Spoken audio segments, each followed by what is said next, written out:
Hey, let's get this party started. Welcome to September 1st. I can't believe it. Summer went by. I operate on a school calendar, just having 4 kids in public schools. We are operating on a school calendar where the kids start summer break in late May, and then, goodness gracious, they start back to school early August. But it's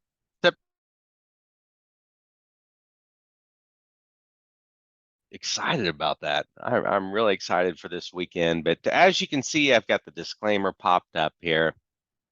And all of this content is for information only. These are not recommendations. We're not trying to hype something. We're not trying to not hype something. This is just for general information only. We do have opinions, and goodness, we have opinions because we're pretty passionate about the stock market. We're passionate about capitalism and how the global economy works. We're passionate about businesses and what they can do for families, what they can do for generations, what they can do for culture. I think back to growing up in Muncie days, and we had two great corporations in Muncie. We had Ball Corp, we had Borg Warner, and those two corporations did a lot for our community in Muncie. On the weekends, a lot of time in the summertime, I'll go up to Warsaw, Indiana. Warsaw is kind of it's just a great town in Indiana, and they're heavily influenced by a couple corporations, and those corporations have really made that place awesome. So as you drive around, or as you're going to places and you see civics, or you see a new building going up, you see progress happening, it's more than likely because someone is taking the risk, some entity is taking the risk and doing something big. And so that's the type of stuff that just excites me to no end. And we'll talk about it. We'll talk about those types of things on this show. So anyway, thanks for tuning in, and happy Labor Day to all of you out there. I hope that I hope you're healthy. I hope the wind is at your back. That's something Keith always likes to say. I hope the wind is at your back. That's just a cool way to look at the world. So I'm gonna stop share on the disclaimer list and just say hello. This is from the angle from my desk. If you've tuned in before, you'll see this where I say Keith's over there. But anyway, we are glad you're here. Today, I thought what we could do is talk about a few things. Always want to give an update on where the markets are and see the markets from a weekly angle. And we'll look at the stock market. Stock market, when I say that, it could incorporate a number of things, but we like to look at the NASDAQ, the S&P 500. We like to look at smaller companies. And then as of late, you've noticed that we like to give an update on what's happening in the bond market and also with rates. But before I kick that off, what I thought I'd do is just a public service announcement. You may have gotten one of these in the mail. This is from our good old friends at LPL Financial, and LPL Financial is absolutely fantastic to me, and hopefully to you. LPL Financial, what a great company. There was a guy by the name of Todd. Todd, he started LPL Financial, and he was a true entrepreneur. He was doing things differently. Way back in the day, uh, when Merrill Lynch, Morgan Stanley, Dean Witter, UBS, Edward Jones, A.G. Edwards and Sons, Payne Weber, all these big wirehouse companies is what they were called, really had a lock on the industry. And LPL came along and they said, hey, we're going to give more influence back to the financial consultant, and we're going to take the restrictions off, and we're going to take the proprietary products off the table. Where somebody like a Morgan or a Merrill Lynch, they had their own proprietary products. But Todd had this vision that the local representative knew um, what products or what solutions were best for his or her clients. And so I commend LPL. I'm thankful for LPL. But if you are a Gimbal financial client, you've probably received one of these in the mail. And this could be a kind of like a, hey, what the heck is this? And this is LPL reaching out. Uh, they're kind of a day late, dollar short, because the accounts have transferred and they're wanting your information. And here's what you can do with this, okay? Or just shred it. You can bring it in here during those shredding days, or you could just bring it in here anytime you want. We'll shred it for you. You do not need to respond to that, okay? Because there's no information to be added. If there are changes in your address or your phone number or your beneficiaries, you need to call us. You need to get a hold of us. But anytime you get anything in the mail and you're just not sure what it is, please, please, please come by and bring it in. Anytime you get anything in your inbox that you're not sure of, uh, and it's financial related or it could be financial related, please raise your hand and give me a call. Let me be a second set of eyes. Amanda, Phil, Keith, let us take a look at it for you. Let us walk through that with you. No matter what the issue is, it's always good to have a wingman, and we want to be that person for you. So that's what's going on in the lives of some of you. I know your mailboxes have been stuffed with that note from LPL. So I'll switch gears here. Let's take a look at the stock market. Okay. Let's do a market check. This is the NASDAQ Composite Index. You can't invest in a composite index. Now, there are products that you could invest in. There are index mutual funds out there that a person could choose to invest in. There are exchange traded funds, ETFs, exchange traded funds that are designed to mirror or look similar to an index. And it's close. I mean, it's close. If you had to buy all of the stocks in the index, boy, it'd be really expensive. So an index fund or an exchange traded fund, they break it down so that it's affordable to participate in stuff like we're looking at right now. The NASDAQ has been one of my favorite indexes to track for my whole career. And that began in the late 1990s when tech was just soaring and doing its thing. I'm going to zoom out to a monthly, show you that. So I graduated from Taylor University, which was a fantastic place to go to school, by the way, back here in 1998. And so uh, in the late 90s, this text run up was so strong. My goodness. Some of you were investing in, maybe you were working and you had a 401k, and it wasn't uncommon for people to say something like this. I've made more money in the stock market in my 401k or my IRA than I made in earnings of my job. And so like, we would hear stuff like that, but that was because it's just crazy run up. And so this would have been right around March of 2000, I think. Let me look. Yeah, there we go. March 31, 2000 was the peak. And as you can see, that was it. And if you look to the right, there's a number, this 50 5231. Man, how long did that take to catch back up? Like 15 years? Unbelievable. But the NASDAQ has been a favorite of mine since the beginning of my career, mainly because this is where innovation happens. This is where companies like the technology companies that we all use and really lean on. This is where their stocks, their company has been publicly traded. So the NASDAQ's a really, a good one to look at. It's a good proxy to see what's going on with corporations today. So I'll click back out.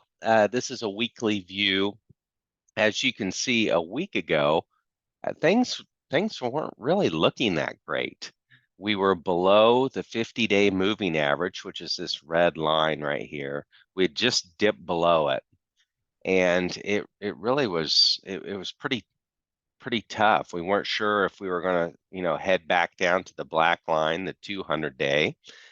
And as you've learned from us before, that just the air is cleaner when you're above the 50-day, when you're above the 200-day. That just tells us there's more buyers. And whereas when you can look back over here in December of 21, we went below the 50-day and the 200-day, and that began the sell-off that took place in 2022. 2022 was rough on the NASDAQ. But here, as of late, in the last couple days, the NASDAQ has been doing reasonably well. I've narrowed the focus of our scope here. I've narrowed the scope to a daily view. And as you can see here in the last couple days, we've punched back above the 50 days. So there's a real fight. There's a real fight for your money and where it's going to be treated best. This is something that we're seeing that's very unique, that there's just different, there's more competition for your dollar today than there was last year. And that competition has come in the play of stocks, but it's also come into the play of short-term cash, like a money market, and bonds, um, treasuries, all of these things paying better interest than we've seen in a long time. So this is the NASDAQ. Again, main takeaway is we've had a good last couple of days. And so that's been very good to see. Let's take a look at the S&P 500. S&P 500 isn't quite as strong as the NASDAQ has been the last couple of days, but it's still trending up in the right direction. Very good to see. Again, we are above the 50-day moving average, and that's what we like. Hasn't quite hit this peak that we were seeing back in July. July statements, man, they looked good. And I know I was hearing from you guys. You were saying, hey, this is great. We're starting to see some money being made. And that was really spectacular. The month of August came in, and whew, so it's good to see us coming back up a little bit. We'd like to see that trend continue. There are times, it's been a while since we've looked at this, but this is the volatility index. This tells us risk in the marketplace, and it's fallen off. These are pretty low levels when we're seeing the VIX. When we're seeing the VIX down, right around this 15 level, that's great. If we go back, I'll show you a high VIX. So this would have been, see this March 2020, where's 85 right there. That's a high VIX, as there's a lot of fear in the marketplace at that point in time. But the VIX has been trending down, which is what we like to see. We like to see a downward trend on the VIX, and that looks pretty good. Let's take a look at small caps. Go back to daily. Here we go. The small cap index, it's been tough. It's been tough. And if you were to go back in time and take a look at your 401k allocations and where the performance came from, there's a lot of good performance in small cap, mid cap type stocks. And these are the companies that are going to be the companies of tomorrow. They're the emerging companies. And it hasn't really given a lot of growth over the past year. And these stocks have been struggling. If a smaller company needed to go out and finance a project, they're paying more. They're paying more to do that, and they're paying more because interest rates have come up. So they've been battling.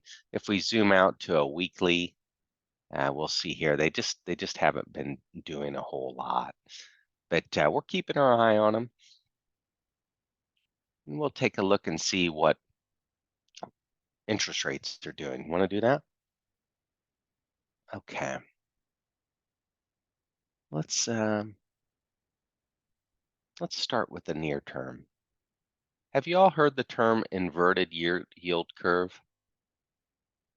Inverted yield curve. It's kind of interesting. Basically, when you hear that, it's communicating that the short-term yields are higher than the long-term yields.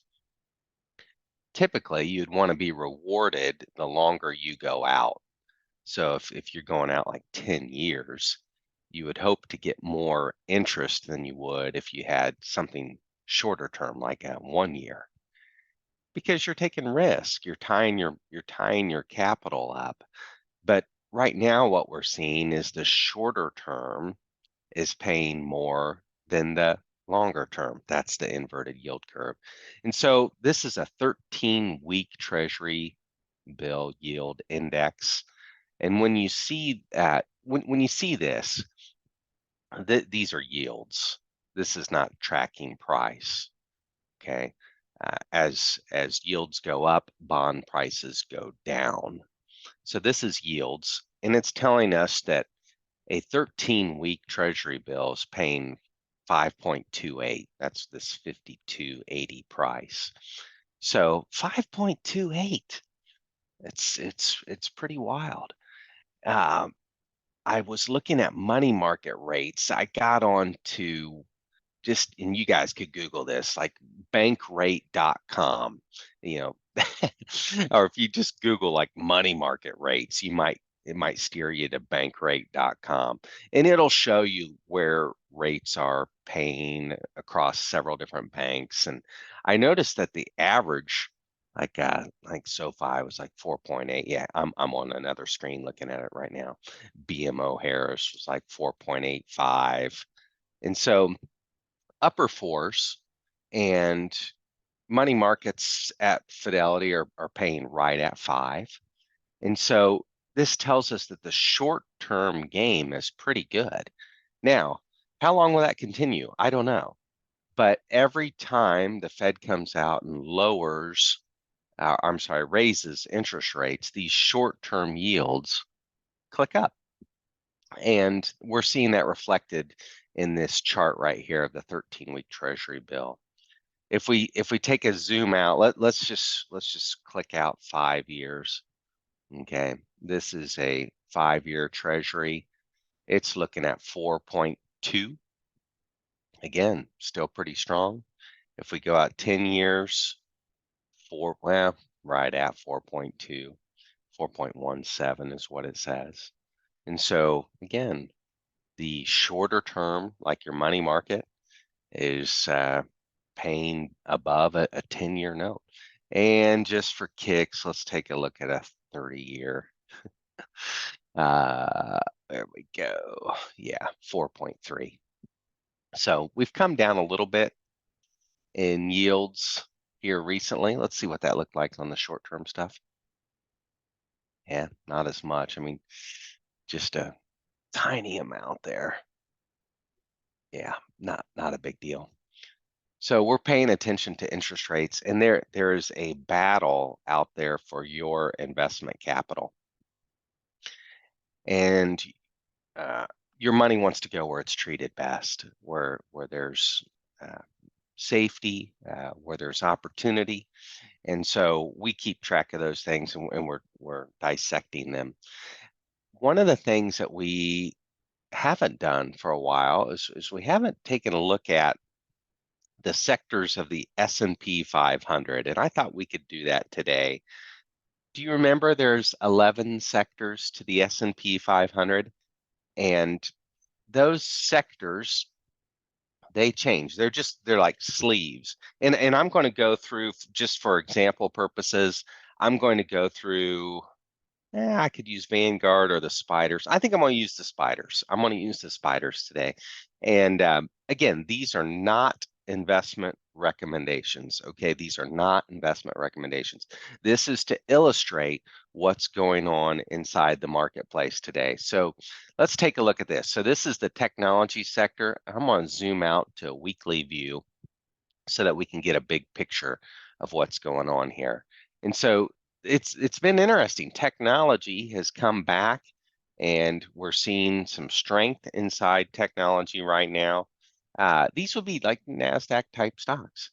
But as you can see, if we go back out and say, hey, the peak of this thing would have been towards the end of 2021 with technology. We're just now climbing back. Now, that's been an impressive ride here recently, but boy, it's taken a long time. And so the technology sector has been looking pretty interesting. Okay. This next one is the healthcare sector. And again, keep your eye focused right around here when I'm going through these charts, and just take a look and see how long it has taken for us to climb back since Thanksgiving 2021. So we're still under where we were in 21 on the healthcare stocks, but they're starting to come back. Boy, here in Indianapolis, we one of the corporations that has really been an amazing corporation to this community. It had a heck of a good run. So nice work to all you all who are working just south of my office here. Okay. This is consumer discretionary. This is where you spend your money on things that you really don't need when you have some extra cash in the pocket. But you can see it's well below its highs of that September timeframe in 2021. We've had a nice comeback here in the last year to date, but it's still well below where we were. Okay. Let's look at communication. Yeah, here we go. Communications. Again, nice run, but look at this, guys. Man, peaked out September 2021. That's a long way to go. This one, boy, this one has had some ups and downs. We had a banking crisis. Do you remember when we talked about that? Seems like forever ago. But look here again, peaked out around January 22, and so we're under the highs there. Industrials have been looking pretty good. Yeah, not too bad. Or above where we were. That one looks pretty interesting. Um, Consumer staples, what you need. Again, we're below where we were. Utilities are one of my favorite sectors to look at. I just love utility stocks in general. They tend to pay a really great dividend. I, are they monopolies? Probably. Are they long-term plays? Absolutely. I mean, if you're going to build like a energy plant, a refinery, if you're going to build a new a water plant, that's a long-term investment. That's 30-year type investment. So these utility stocks are kind of interesting. They tend to operate like bonds from time to time. So you might see yields up and prices down. And as you can tell, boy, they just haven't done anything. I mean, 2022 is absolutely brutal. Just the other day, there were out of the 11 sectors of the S&P 500, these 11 we're going through, it was good. Like there, 9 of them were up, 2 of them were down. One of them that was down was this one right here, the utilities and in healthcare. Both of those were down. Okay, let's take a look at. See, this is materials. This could be like builder stocks. It's been doing okay. Nothing too special.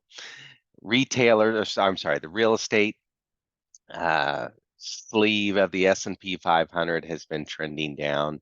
You can see again this right around that time frame, 2021. We're well below where we were there.